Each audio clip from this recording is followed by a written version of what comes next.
Imagine estar a um passo de viver uma promessa sonhada por gerações. Imagine cruzar uma fronteira onde o impossível se desfez diante dos seus olhos e, do outro lado, enxergar o primeiro obstáculo a ser vencido com fé. Bem-vindo ao canal A Bíblia em Capítulos, onde você vai acompanhar a história sagrada sendo contada de forma profunda, envolvente e capítulo por capítulo. Se você assistiu ao episódio anterior, lembra que Israel havia acabado de atravessar o Rio Jordão em época de cheia. Um milagre incontestável.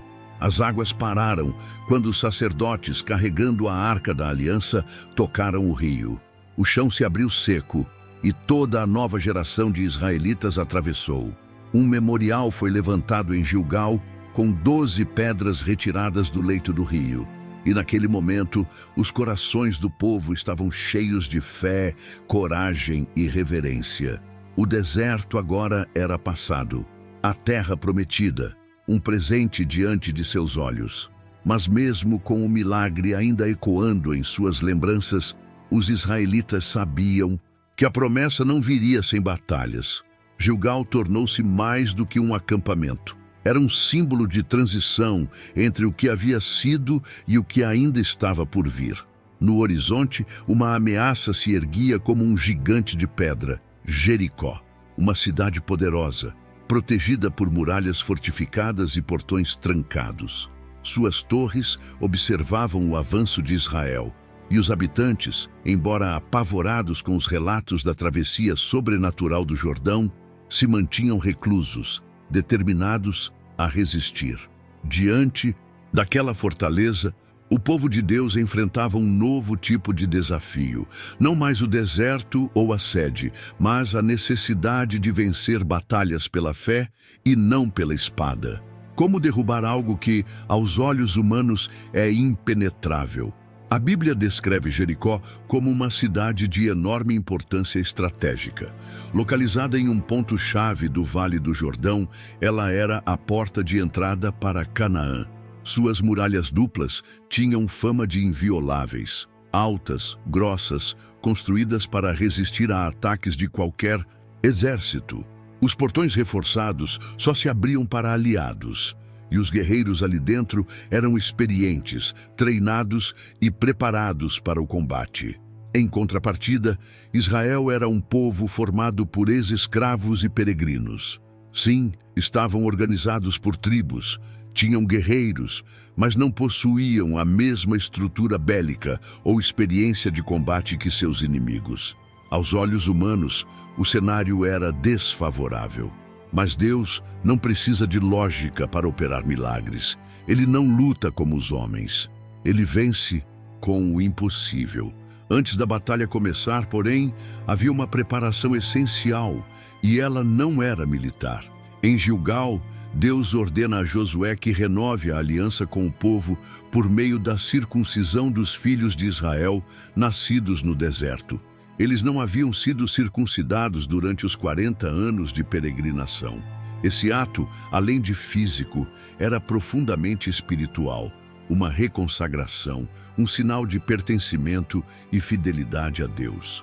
Foi uma decisão que exigiu obediência e paciência, e mesmo diante da iminência de uma guerra, o povo parou para se santificar. Em seguida, celebrou-se a Páscoa, a primeira em Canaã, relembrando a libertação do Egito e reafirmando o propósito daquela jornada. E naquele mesmo tempo, o maná cessou. O alimento que caía do céu diariamente por 4 décadas deixou de aparecer. Agora era tempo de colher da terra que Deus prometera. Era um novo ciclo. O sobrenatural cedia lugar ao cumprimento da promessa. Foi nesse contexto de consagração que Josué teve um encontro enigmático e transformador. Enquanto caminhava nos arredores de Jericó, provavelmente em oração ou vigilância, ele avista um homem com uma espada desembainhada na mão. Josué se aproxima e pergunta: "És tu por nós ou por nossos inimigos?" A resposta é impactante: "Não sou nem uma coisa nem outra. Venho agora como príncipe do exército do Senhor."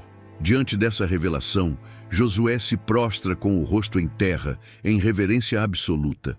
Era uma manifestação divina, um reforço espiritual, um lembrete claro de que aquela batalha não seria vencida pela força de homens, mas pela presença do próprio Deus à frente. O príncipe do exército do Senhor não veio para tomar partido humano, veio para liderar conforme a vontade divina. E com essa aparição, Josué compreende: sua missão não é lutar por vitória, mas obedecer ao Deus que já a garantiu. Essa introdução nos conduz a um momento decisivo na narrativa bíblica, quando Israel aprende, pela primeira vez em sua nova terra, que a fé é a arma mais poderosa de todas. Mas e você? Já parou para pensar nas muralhas que se levantam diante de sua vida? Quantas vezes você olhou para uma situação e pensou: é impossível vencer isso? Quais fortalezas hoje parecem te separar da promessa que Deus colocou diante dos teus olhos? Escreva nos comentários quais são as muralhas que você precisa ver cair. Essa história vai te mostrar que a obediência, mesmo quando parece estranha, é o caminho para o sobrenatural. Prepare-se para mergulhar em um dos relatos mais impressionantes da Bíblia, a queda de Jericó. Depois do encontro com o príncipe do exército do Senhor, Josué estava transformado. A revelação de que a batalha pertencia ao Senhor e não aos homens não era apenas reconfortante, era desafiadora. Deus não entregaria Jericó nas mãos de Israel por meio de táticas de guerra convencionais.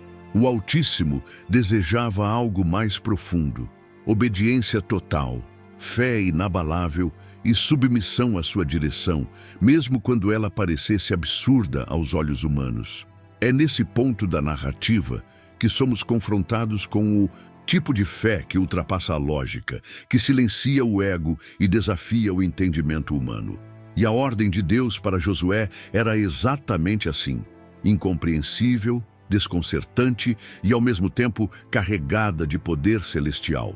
Deus diz a Josué: entreguei nas tuas mãos Jericó, seu rei e seus valentes.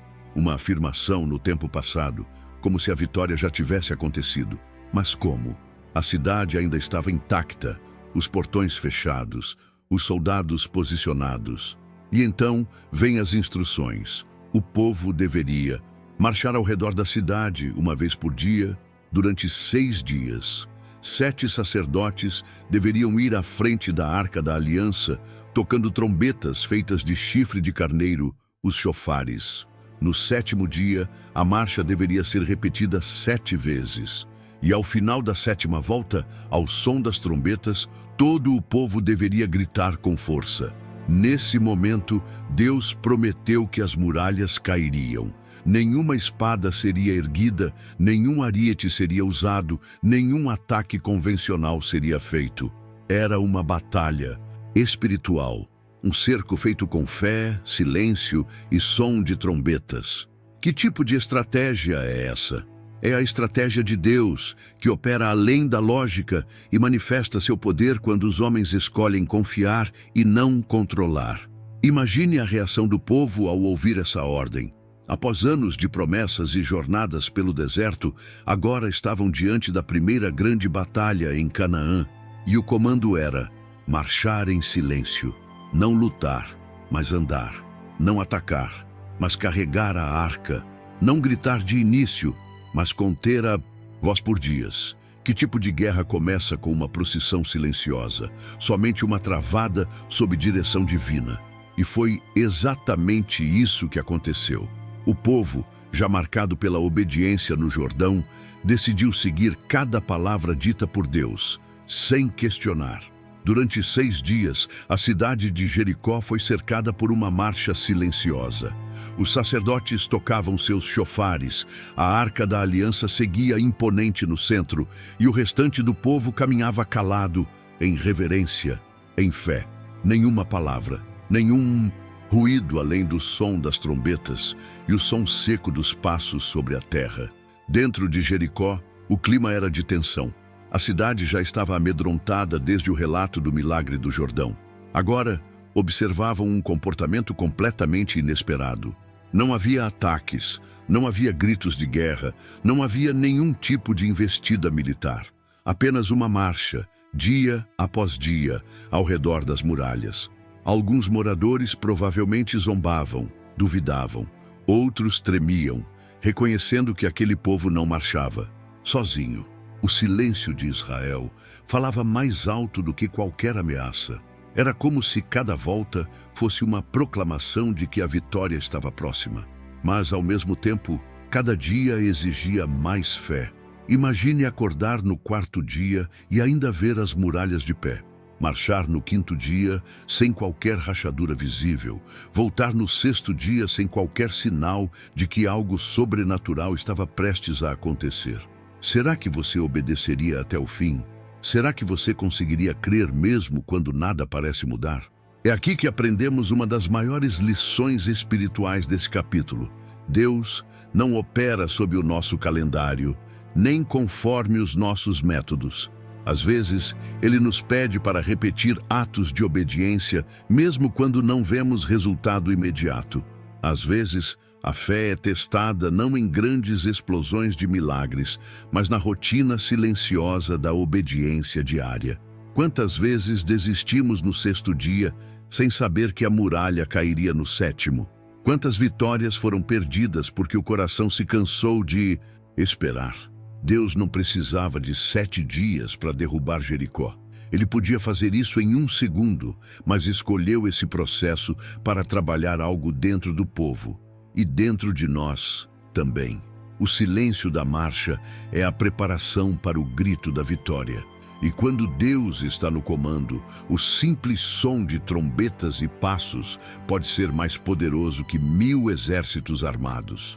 E você está disposto a obedecer mesmo quando não entende? A confiar mesmo quando tudo parece parado? A continuar marchando quando o mundo espera que você lute com armas humanas? Compartilhe nos comentários o que Deus já pediu a você, que parecia estranho, mas te levou a um milagre. Essa história continua e está prestes a alcançar seu clímax. O 7º dia amanhece, e com ele chega o momento em que o céu toca a terra, e as muralhas da incredulidade ruem diante da fé que obedece até o fim. Fique conosco. Veremos o desfecho dessa batalha sem espadas, onde o poder de Deus se manifesta de forma gloriosa e irrefutável. O 7º dia amanheceu com um peso diferente no ar. Não era apenas mais um dia de marcha, era o dia decisivo. O povo já sabia, 7 voltas seriam dadas ao redor da cidade, e ao final, o som das trombetas seria acompanhado por um grito coletivo de fé. E então, algo jamais visto aconteceria. Todos estavam prontos. Os sacerdotes, com seus chofares nas mãos, posicionaram-se à frente. A Arca da Aliança, carregada com solenidade, permaneceu no centro da formação. E o povo, em total reverência, seguiu, em silêncio, atentos, disciplinados. A cada passo a expectativa crescia. A cidade de Jericó, do lado de dentro, provavelmente observava com nervosismo. 7 voltas. Parecia muito mais do que uma ordem. Era uma jornada interior, um chamado à perseverança até o fim. A primeira volta foi como as anteriores, silenciosa, firme, envolta no som ritmado das trombetas. Na segunda volta, a repetição não trouxe desânimo, mas uma crescente antecipação. A terceira volta serviu como um lembrete de que a obediência continua mesmo quando parece repetitiva. A quarta volta fez o suor escorrer pelo rosto, mas os olhos permaneceram no propósito. Na quinta volta, talvez alguns corações tenham vacilado, se perguntando se algo realmente aconteceria, mas ninguém recuou. Na sexta volta, a tensão era palpável, o céu parecia segurar a respiração junto com a terra. E então, a 7ª volta começou. Era o momento exato determinado por Deus. Quando os sacerdotes deram o último toque das trombetas, Josué gritou ao povo: "Gritai, porque o Senhor vos entregou a cidade." O grito que ecoou naquele momento não foi apenas um som, foi uma explosão de fé, de obediência acumulada, de esperança consolidada. Um rugido espiritual que rompeu os limites do natural. E então, o impossível aconteceu. As muralhas de Jericó caíram, literalmente. A estrutura fortificada, resistente, considerada indestrutível pelos padrões humanos, simplesmente desabou. Não por terremoto, não por ferramentas de guerra, não por obra dos homens, mas pela mão invisível de Deus, respondendo ao som de fé do seu povo. Aquilo que parecia intransponível ruía diante da obediência perseverante. Aquilo que intimidava agora jazia no chão, derrotado pela fidelidade de um povo que confiou no comando celestial. Mas a vitória não era apenas estrutural, era também moral, espiritual, histórica. Israel, pela primeira vez em sua nova terra, tinha a prova viva de que Deus lutava por eles. Josué, como líder, via a promessa sendo cumprida diante de seus olhos. E o povo, que por tanto tempo andou em desertos, agora corria entre os escombros da conquista, com corações gratos e olhos cheios de reverência. Ainda assim, mesmo no auge da vitória, havia ordens específicas a serem seguidas.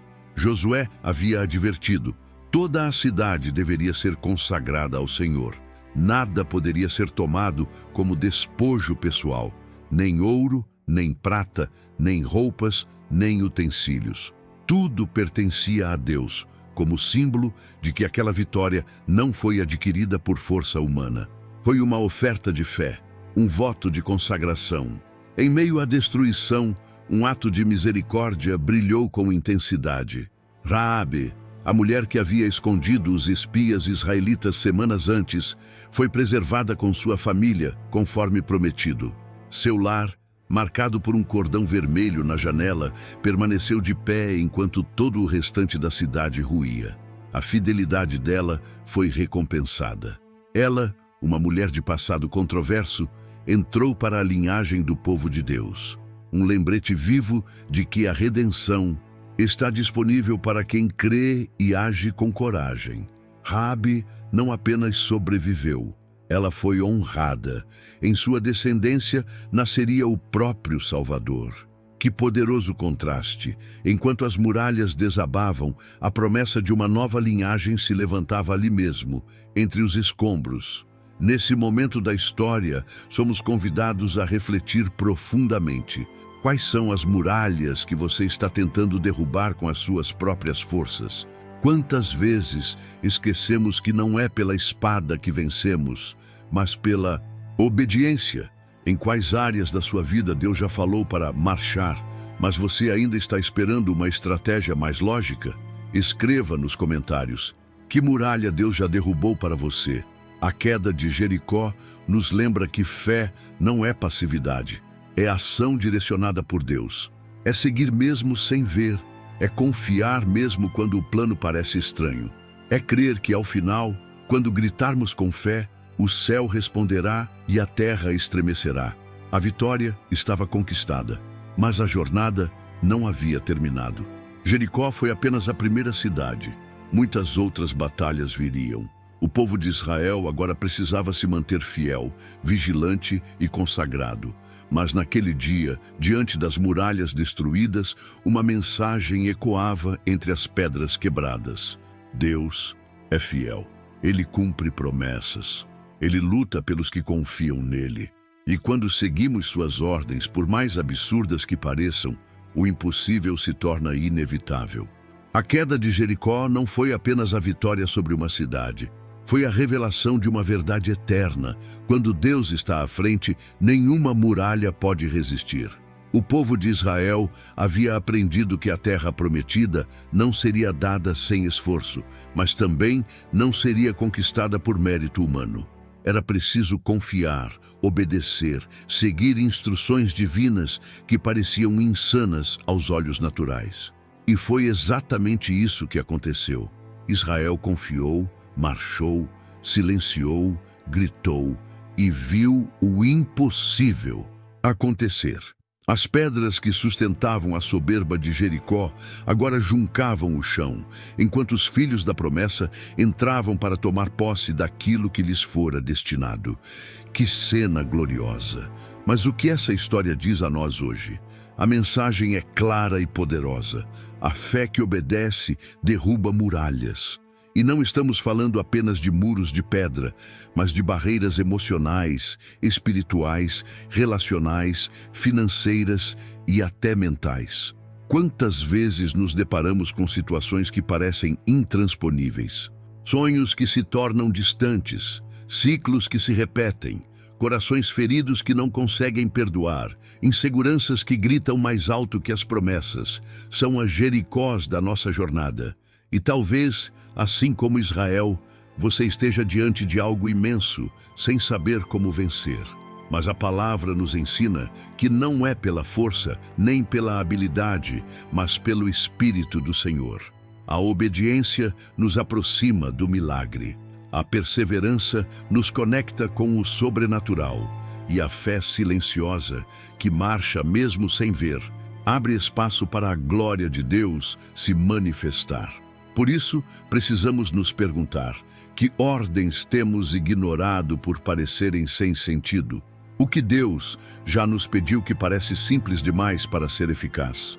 Às vezes, esperamos grandes gestos divinos e nos esquecemos que o céu se move na direção de corações obedientes. Israel não precisava entender o plano, apenas seguir. E o mesmo vale para nós. A fidelidade em pequenas instruções abre portas para grandes vitórias. A muralha de Jericó não caiu por acaso nem por sorte. Ela caiu porque houve um povo que não questionou, apenas confiou. Eles não sabiam o que aconteceria ao final da 7ª volta. Não tinham garantias humanas, mas tinham uma promessa. E isso foi suficiente. Além disso, a história de Raabe nos ensina que Deus não olha para o passado de alguém, mas para a fé que essa pessoa demonstra no presente. Aquela mulher, outrora marginalizada, tornou-se parte da história da redenção. Isso deve nos fazer refletir. Quantas vezes subestimamos a ação de Deus na vida de pessoas improváveis? Raabe não apenas sobreviveu, ela foi transformada, redimida, integrada ao povo de Deus e exaltada nas Escrituras. Isso é graça, isso é redenção, isso é Deus mostrando que ninguém está fora do alcance de sua misericórdia. E talvez, entre as ruínas da sua Jericó, Deus também esteja escrevendo uma nova história, abrindo espaço para recomeços e milagres inesperados. Mas nem tudo permanece no alto depois de uma vitória. E aqui deixamos um alerta. A euforia de uma conquista não garante a continuidade da fidelidade. No próximo capítulo, veremos como a alegria da vitória deu lugar a um erro silencioso. Um pecado oculto em meio ao povo trouxe consequências amargas. A cidade de Ai, muito menor que Jericó, se tornou palco de uma derrota inesperada. A soberba, o descuido, a desobediência, tudo isso ainda ronda os que vivem após a queda de uma muralha. Por isso, precisamos permanecer vigilantes. A vitória de hoje não pode se tornar o tropeço de amanhã. O coração que obedece em Jericó precisa continuar firme em Ai, em Canaã, em todas as jornadas da fé. Deus não busca apenas guerreiros, Ele busca corações inteiros, alianças firmes e vidas dispostas a viver sob sua direção total. Que essa história te inspire profundamente. Que você entenda que as muralhas da sua vida não caem porque você grita mais alto, mas porque você confia mais fundo. Que você possa marchar mesmo quando tudo parecer igual. Que você permaneça em silêncio quando o céu pedir, e que você esteja pronto para gritar com fé quando chegar a hora. O mesmo Deus que derrubou Jericó está vivo hoje. Ele ainda fala, Ele ainda dirige e Ele ainda derruba muralhas. Você crê nisso? Se sim, escreva nos comentários. Eu vou marchar até o fim. Compartilhe sua muralha. Conte seu testemunho. Outros precisam ler e ser fortalecidos por sua história. Aqui neste canal, acreditamos que a Bíblia não é um livro antigo. É uma mensagem viva, que pulsa e transforma a cada capítulo. E lembre-se, a maior muralha que precisamos vencer não está do lado de fora, mas dentro de nós. o orgulho, a desobediência, a incredulidade, o medo. Essas sim são fortalezas perigosas. Que hoje você escolha deixar essas muralhas caírem também. Porque quando o coração se rende, o céu se move. E quando o céu se move, nada permanece de pé diante do poder de Deus. Até mesmo as maiores muralhas caem. Obrigado por assistir esse vídeo. Pedimos que se inscreva em nosso canal e curta esse vídeo. Ative também o sininho das notificações para ser avisado sobre nossas postagens. Até o próximo vídeo.